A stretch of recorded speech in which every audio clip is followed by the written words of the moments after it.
The Chris Farley line was a bit wild. I'm like, whoa. That was a bit fucking nuts, but whatever. That was one of our first reactions to Earl Sweatshirt's fifth studio album, Live, Laugh, Love. It was an awesome moment with the community, especially with the Earl fans, because we've been waiting for a new album since 2023. His last one was Wadzir. So if you guys want to check the full live album reaction that we did to Earl's new album, you guys could do so by clicking the link in our pinned comment. Baloo, let's get into this. It's been a long time since we've gotten an Earl album. 2 years have felt like forever, especially because he's someone that you want to hear from every single year, right?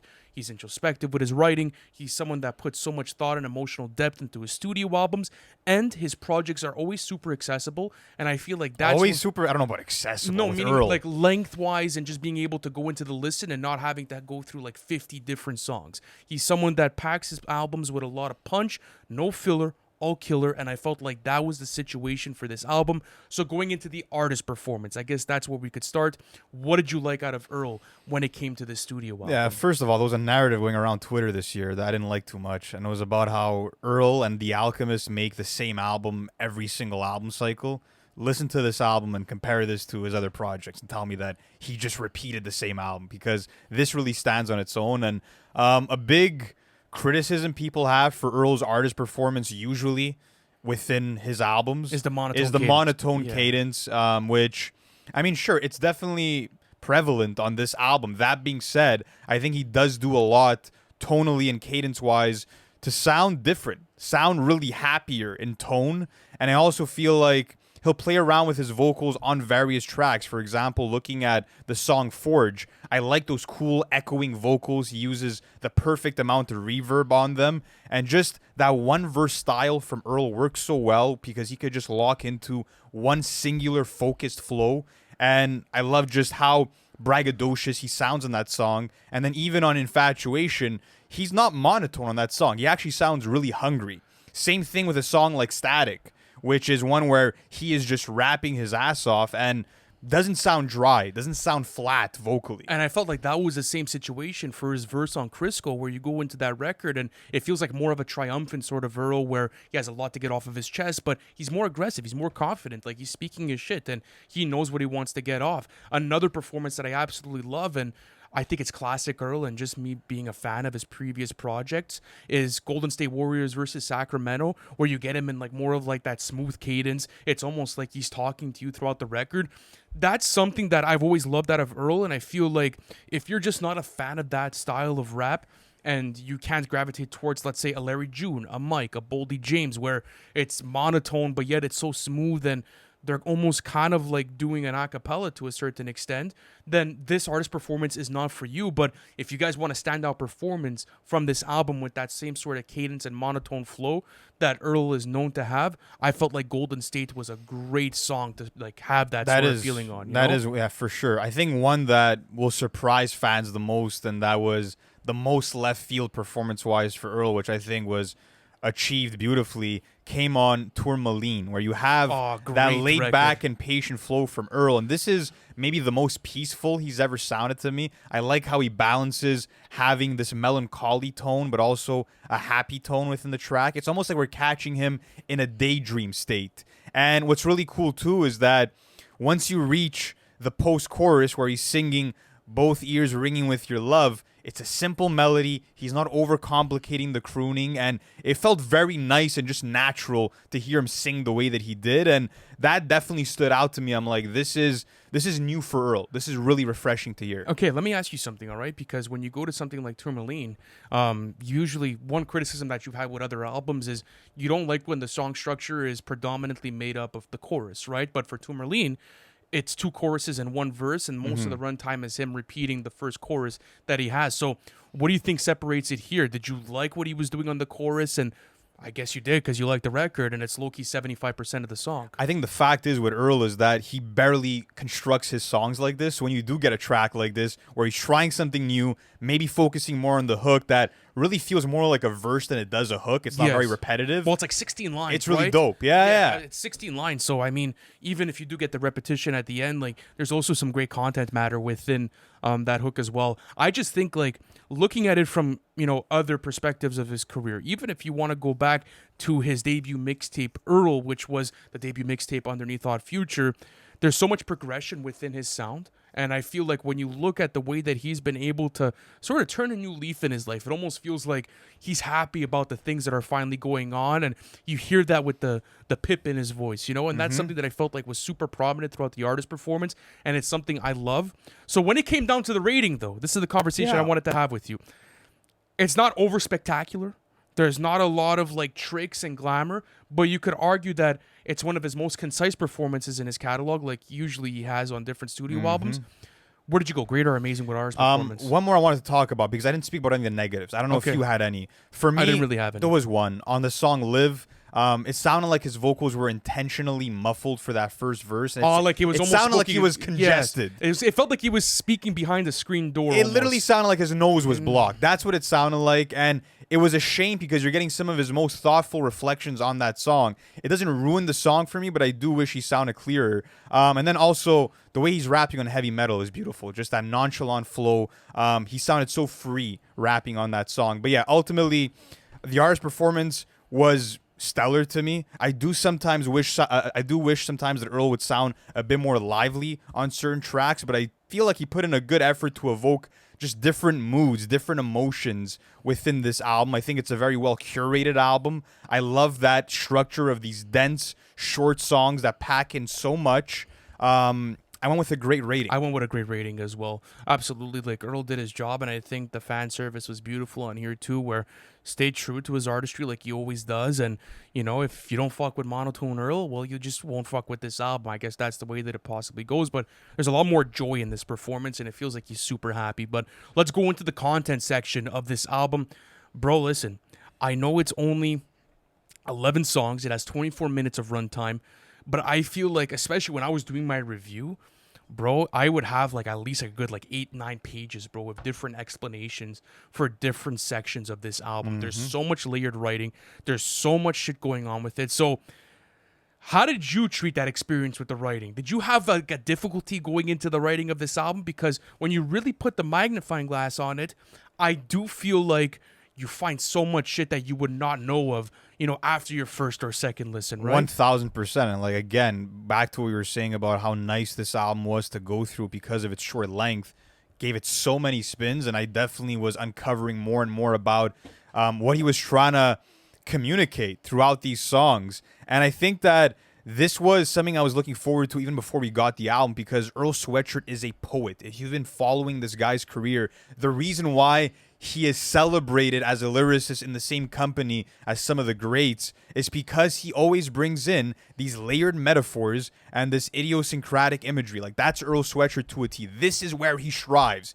Even if the album maybe, obviously strives in production in other areas, this is where you want to be looking. And what's interesting, I don't know if you saw this, but in interviews, he was saying how this album, when he was putting it together, it felt like he was him having a conversation, his present day self, with his 16-year-old self, and the conflicting views that they have, and just trying to rationalize his life and move forward from his trauma. So I found that really interesting. But what song concepts or just messages stood out to you on this album? Well, this was crazy because honestly, guys, I could spend 2 hours dissecting this album and just looking at the way that everything's structured. There's so much layered nuance, but the way that he started off the album was fucking crazy. First verse, my peripherals decorated. That mean you can't get away because I still can see you every day. So going into this, I think this is a fucking triple entendre. You get the decorated peripherals, which is a highly layered metaphor. Excuse me. You get him saying how he has 20/20 vision. He could see everything coming, and then you also get the peripheral from the target and the enemy side of things, where it's almost used as a military term, and then it's also used as a basketball term or a soccer term or a sports term as a whole when you scan the field and when you look at enemies or when you have to make these quick nuanced decisions. from the scanning that you previously did. So I found that to be fucking crazy to start off the album. Speaking of that song, I love the line, zooming out of thick malaise in my cranium. And like, you might be like, what does that mean, malaise? And it's a French word that means discomfort or not being at ease. So this is Earl literally telling you, like, I want to escape this mental fog. And I love that because he's setting up with the album and what it's all about. This is Earl wanting to escape his own head and his past trauma to live with a more optimistic outlook on life. Also, obviously, Earl is rapping a lot about fatherhood on this album, Yeah, right? it's He's a a big father of conversation. two, and we got a bit of that on Voir Dire, but he definitely goes fully into it on this album. On Infatuation, I love this is another triple entendre. Speaking of that, he raps, "The Earth Mother gave the sun a lap. It sat me on my ass." Crazy wordplay here because Earth literally doing a lap around the sun, a year passing.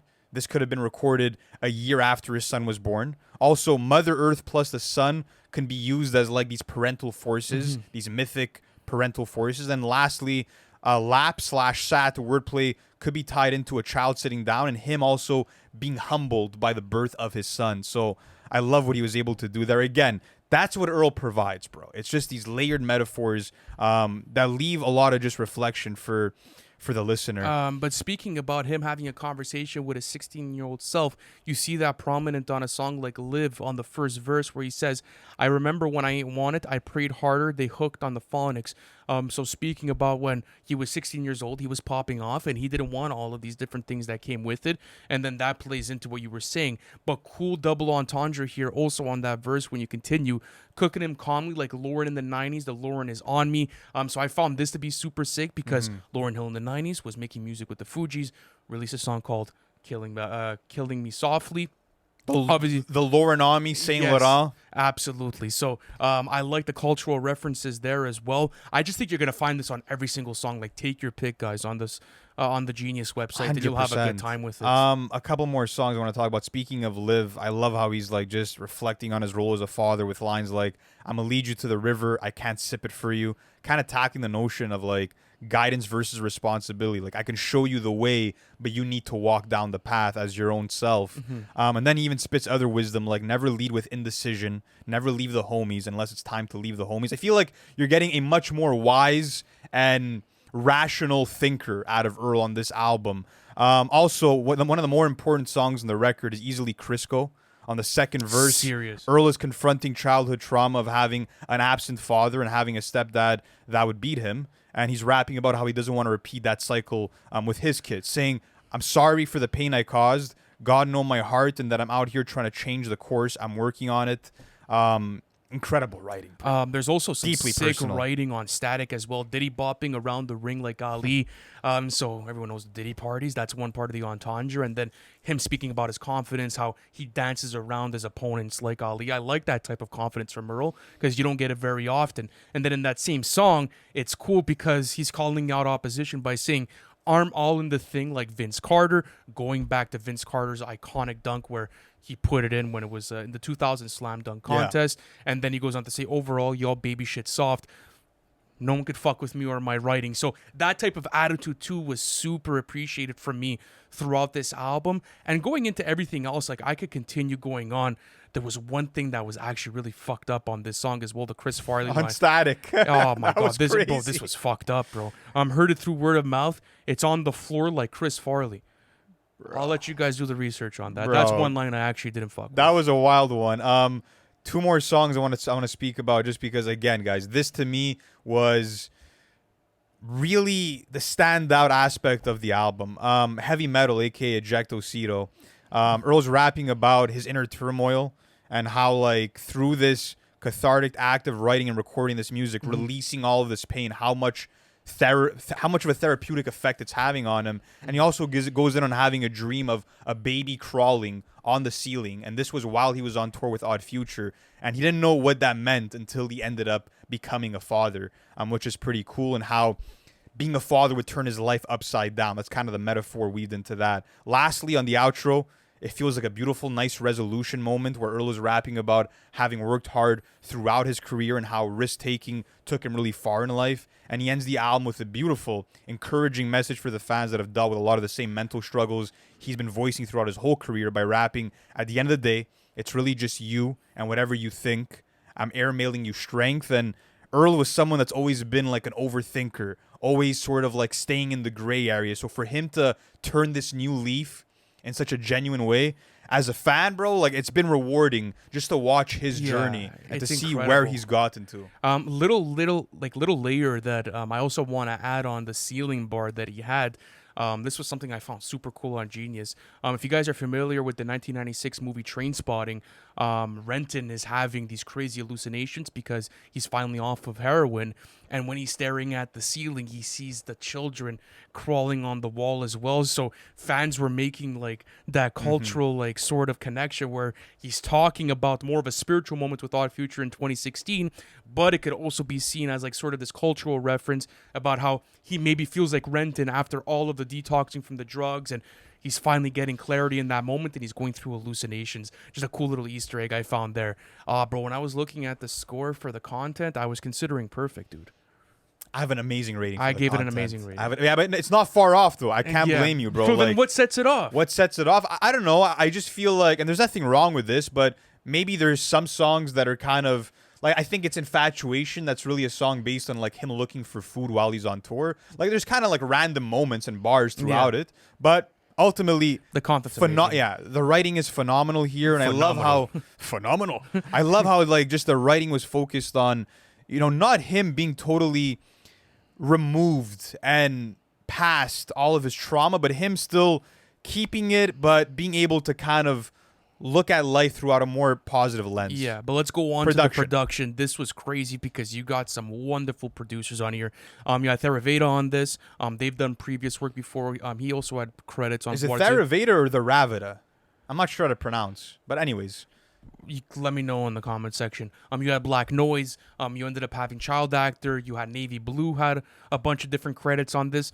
Overall, bro, I love the soundscape on this album because you're getting this wompy, almost distorted hallucination sort of state from, you know, the production, but with these beautiful rustic sample flips, bro, that are all throughout it, whether it's vocal samples or whether it's these crazy keys, bro, that you might hear in like a haunted museum.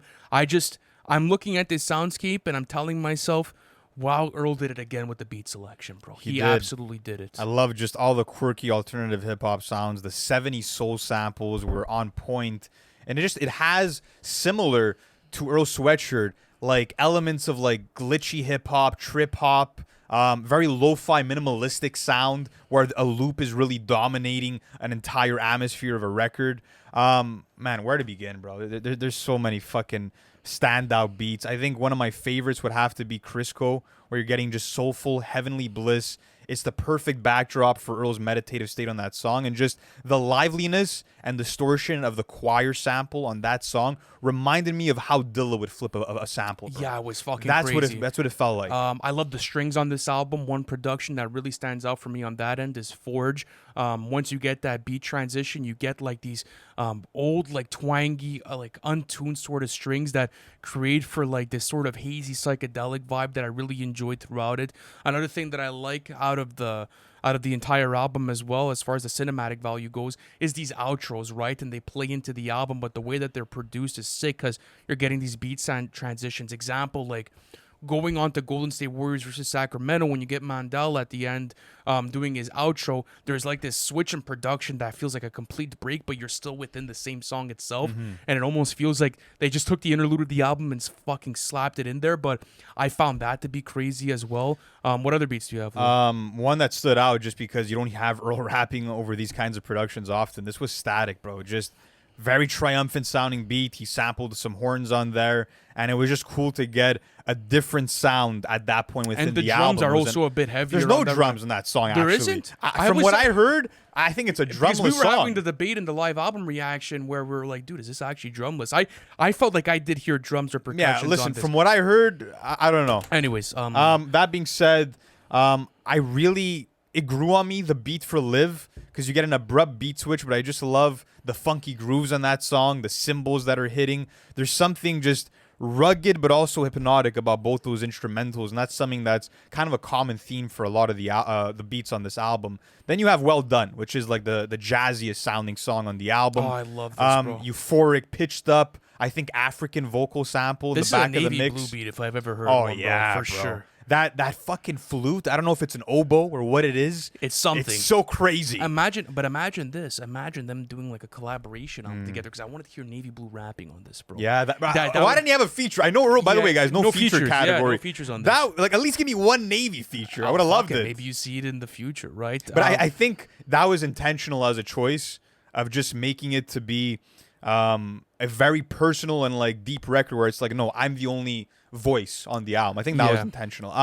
Apart from that, any other beats that you want to speak about on here? I'm pretty good on everything. Last one bro. for me, Tourmaline. Just love the earthy, warm guitar riff and how it complements that chill vocal chop. One of the calmest Earl instrumentals ever. And yeah, I love the unorthodox sample choice. I love the glitchiness, the distortion behind certain elements. It feels so distinctively Earl as a soundscape, but it also felt like he was willing to take risks sonically, and perfect just cast of people to come in. Amazing rating for me. Amazing rating on the production. It was so well calculated, and even some of the sequencing on this album, like I was saying, Golden State Warriors versus Sacramento going into Forge. Like, I like the way that they put this album together. Great cast of producers, was super concise, and realistically, you have 4 different producers working on this album, and like you have like one child actor placement. So regardless, it's super focused. I gave it an amazing rating as well. The beats are phenomenal on here. But let's go on to the replay value. A lot of people have a hard time with the accessibility with an Earl album. That's not me though. I'm not that guy. I'm not that guy, pal. I could go into this album and I could literally fucking spin this from front to back. Oh yeah. Like, I'm going to go to the office this afternoon. I'm going to go do some work and content, and I'm going to put this on, bro. This is going to be one of them ones, bro. And just the fact that this is only 11 songs. 24 minutes. 24 minutes. Man. Most of these songs only have one verse. It's sick to see Earl in this sort of state of mind as well. It's cool to have to go back to this. Bro, I'm considering a perfect rating on this, but for the replay value. That's not, yeah, I'm with you. When it comes to me with the replay value, I mean, bro, this is fantastic because as much as I loved what he did on some rap songs, and that to this day, it might be what I think is Earl's best album, it was hard to revisit just because he goes into a lot of like depressive territory, and I'm not the type of guy that always loves to regularly listen to music that like substance-wise is that dark.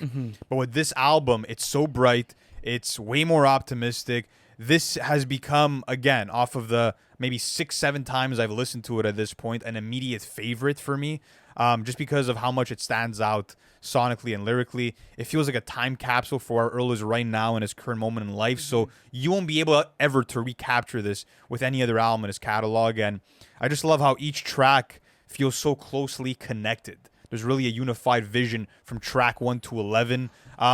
Maybe there's some songs I'll be revisiting more than others, or a performance on like Live that I don't love all that much, but it's not going to stop me from junking this album start to finish. Amazing rating for me in the replay. I'm going to give it a perfect rating, yeah. just because I really like these types of albums where I could just junk it from start to finish. It almost feels like one big song, and 24 minutes, bro. Like, anytime you have that type of shit on, like, if that's your album runtime, I'm there the entire way through, bro. There's no way. And even for songs that I might not be wanting to go back towards, at that point, I don't know if this is me being fucking lazy or not, but I won't even skip it, bro. I'll just let it run because it's probably only a minute and a half, and I'll learn to love it with more and more listens. I'm going to give it a perfect rating as far as the replay value goes. But overall thoughts for me on this album, this is an album where you got to put the glasses on. You absolutely have to do it, but you could also light a joint too. Though. That's it. You can light a joint and you just can light a smoke joint out and you to could it. enjoy it. So I like the duality of the album.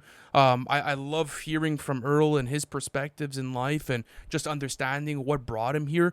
Looking at the artist evolution all the way from that first mixtape Under Odd Future from Earl to now, it's beautiful to see him as a person grow and flourish. I'm happy to hear that he's enjoying his time with his children, and I'm really happy for him as a person because I feel like he finally found peace in his life from this album, and just understanding like what's going on, you know, at least from the album writing. I don't know Earl personally, but you kind of do though through this album, and I think that's what's special about it. You do get to know him, yeah, and it was just awesome to get dad raps from Earl Sweatshirt. Like, if you told me we were gonna get here back in 2015, you know, when he was dropping shit like I don't like shit, don't go outside, I'd be like, you're crazy, bro. But just a natural voluntary evolution, maturation from the last 2 years. or even all the way back to Sick, you hear the growth as an artist, as a man from Earl, and just him showing again just a fearlessness to be vulnerable with the pen, to be vulnerable with him tackling new styles of alternative hip hop production, and tap into some singing occasionally. And to me, this album kind of felt like an antithesis to some rap songs, in the sense that on that album he was dealing heavily with the losses of his father and his uncle, and on Live Laugh Love he's celebrating the emergence of new life with his young children. And you're still getting these fragmented thoughts on these short songs, but this time it's from a more refined and jubilant perspective. I love how he sticks to his artistic roots, but he also turns a new leaf on this album. And it's just, as a fan, it's nice to know that he's reached this place of self-awareness and happiness. And like Earl says, don't race the tortoise, let him cook. If this is what it takes, if we have to wait 2-3 years to get this type of an album from Earl Sweatshirt, I'm a happy man, bro. This is one of the best albums in his catalog. Knocked it out of the park. Amazing album. One of the best of 2025. Amazing rating, hands down. I really feel like this is one of the strongest in his catalog, and it's an outlier. Like you said, he's celebrating life, and it's an antithesis to the rest of his catalog. So with that being said, ladies and gentlemen, let us know in the comment section, what would you rate this new Earl album? How do you guys enjoy it? Where did he get it right? Where did he get it wrong? And guys, this is not going to be the last review on the channel, so hit the subscribe button. And guys, we appreciate you as always. Thank you so much for watching this, and we'll catch you in the next one. Peace.